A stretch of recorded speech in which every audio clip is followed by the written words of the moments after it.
Assalamu alaikum туғандар.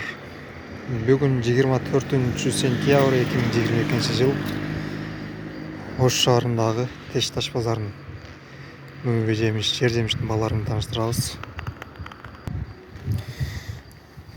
Жана таналма жерге түшкөнү 20 сом кеми бар экен.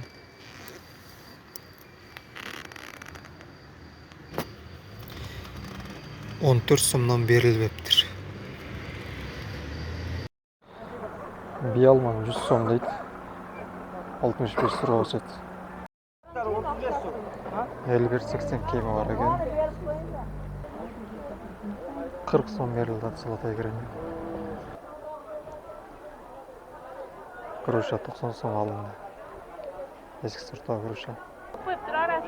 Дамскилер 55-тен берилди. Жүзүм дамский балчык 50 сом. Анарлар 50 сомдон сатылды. Калагарскини 43 сом сурап атат. Дейхан бербей атат.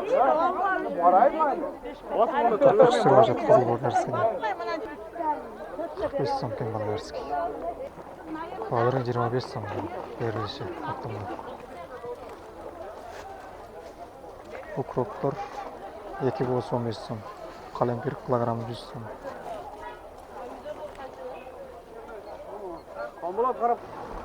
Помидорлар 55 сом. Оптома. Türk 23. 35 дедиңиз бе? 30'dan бердім бір қап. 30'dan берді аткен. Картошка 25 сомдан берді ат.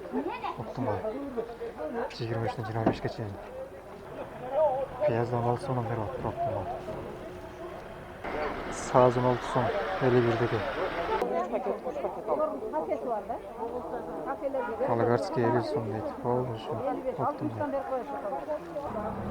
Tarvuzun 5 сом kilogramı. Kirp сом 40 сомдан беріп атыптыр. Жанатан 35'ten. 45 сом берді kirp сомда. Kaynalı 25 сомдан беріп атыптыр. Kulbuna 170 сомдан kilogramı. Малина 245 сом екен. Туғандар үшін мұны бегі чарыш жиынтықтайыз. Азыр көптір бүгінгі базардағы баларын таныштырды. Айта кеткен нәрсе бұл балардың бары дүң басы, оптың басы. Килограммлап біраз қымбатырақ болады. Егер видео жаққан болса, класс баса кетіңіздер.